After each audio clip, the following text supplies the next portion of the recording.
नमस्कार।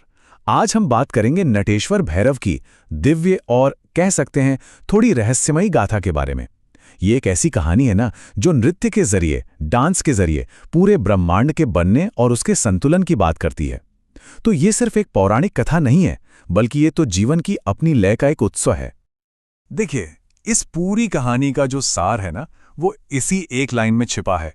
जरा सोचिए, जब भगवान शिव आनंद तांडव करते हैं तो वो सिर्फ एक डांस नहीं होता, वो असल में ब्रह्मांड का बनना है, उसका कायम रहना है और उसकी एक रिदमिक धड़कन है। मतलब हर एक कण में जान आ जाती है। तो चलिए इस सफर की शुरुआत करते हैं और ये समझते हैं कि नटेश्वर भैरव का जन्म, उनका उद्गम हुआ कहाँ से। और इसकी जड़ें हैं भगवान शिव के उसी आनंद तांडव में, जो सिर्फ एक नृत्य नहीं बल्कि एक कॉस्मिक घटना है। तो जब वो पूरा ब्रह्मांड ऊर्जा और लय से अपने पीक पर था, एकदम चरम पर, उसी दिव्य नृत्य की ऊर्जा से एक स्वरूप ने जन्म लिया। और वो थे नटेश्वर भैरव, जिन्हें नृत्य का आप कह सकते हैं देव स्वरूप माना जाता है। वो खुद नृत्य थे, नृत्य की एक जीती जागती मूर्त। लेकिन जैसा कि हर कहानी में होता है, एक मोड़ आता है। जहां इतनी दिव्य ऊर्जा थी, वहीं दूसरी तरफ अंधकार ने भी अपना सिर उठाना शुरू कर दिया। अब देखते हैं कि ब्रह्मांड के इस खूबसूरत संतुलन को क्या चुनौती मिली। एक ऐसा दौर आया जब दुनिया में नेगेटिविटी, अधर्म फैलने लगा, अच्छाई पर बुराई हावी होने लगी थी, और ये जो पूरा बैलेंस था ना, उसके बिगड़ने का खतरा पैदा हो गया था। और ये खतरा कोई छोटा मोटा नहीं था। राक्षस और तांत्रिक अपनी काली शक्तियों का इस्तेमाल करके ब्रह्मांड की ऊर्जा और उसकी लय को तोड़ने में लगे थे। उनका एक ही मकसद था कि इस कॉस्मिक बैलेंस को ही किसी तरह से तबाह कर दिया जाए। अब जब अधर्म की ताकत इतनी बढ़ गई कि उसे कंट्रोल करना मुश्किल हो गया, तब सारे देवों ने मिलकर भगवान शिव से मदद की प्रार्थना की कि इस संकट से बाहर निकालिए। और इसी प्रार्थना के जवाब में ब्रह्मांड ने एक ऐसी घटना देखी जो अद्भुत थी, जिसे भुलाया नहीं जा सकता। यहीं से कहानी में एंट्री होती है नटेश्वर भैरव की, जो अधर्म को खत्म करने के लिए ही प्रकट हुए।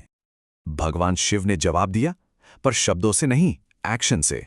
उन्होंने अपनी जटा खोली, अपना डमरू बजाया, और उस आवाज और ऊर्जा से, आग के बीच से एक बहुत ही तेजस्वी स्वरूप प्रकट हुआ। यही तेजस्वी स्वरूप थे नटेश्वर भैरव। उनका पूरा शरीर मानो नृत्य की चिंगारियों से चमक रहा था। वो खुद नृत्य थे और नृत्य ही उनका हथियार था। तो अब कहानी अपने क्लाइमैक्स पर पहुंचती है, जहां डांस के जरिए ब्रह्मांड का बैलेंस फिर से बनाया गया। ये एक ऐसी लड़ाई थी जो हथियारों से नहीं बल्कि लय और गति से लड़ी गई। नटेश्वर भैरव ने अधर्म का सामना करने के लिए अपना तांडव शुरू कर दिया, और जैसे ही उनके कदम थिरके ना, पूरे ब्रह्मांड में एक नई, एक दिव्य ऊर्जा दौड़ने लगी। उनकी डांस की उस दिव्य ऊर्जा के सामने अधर्मियों की काली ताकतें टिकी नहीं पाईं। उनकी शक्ति का जो बेस था वही टूटने लगा, बिल्कुल वैसे जैसे किसी सुंदर सुर के सामने कोई बेसुरी आवाज खो जाती है। तांत्रिकों के वो सारे मंत्र जो ब्रह्मांड की रिदम को बिगाड़ रहे थे, वो नटेश्वर भैरव के तांडव की लय के सामने पूरी तरह से बेअसर हो गए। हर एक दिव्य ताल ने उनके काले मंत्रों को काट दिया।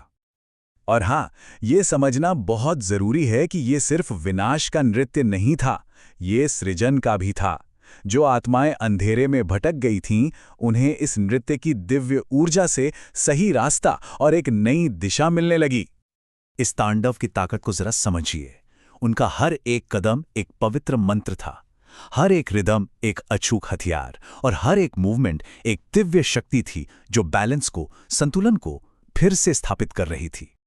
और इसी वजह से ब्रह्मांड के संतुलन को फिर से स्थापित करने के बाद उन्हें नाद, लय और ऊर्जा के स्वामी के रूप में जाना गया, श्री नटेश्वर भैरव। अच्छा, ये कहानी सिर्फ एक पौराणिक कथा बनकर नहीं रह जाती। इसका आज भी बहुत गहरा मतलब है, खास तौर पर उन लोगों के लिए जो क्रिएटिविटी और कला से जुड़े हैं। अब देखते हैं कि नटेश्वर भैरव कलाकारों के लिए देव स्वरूप कैसे हैं।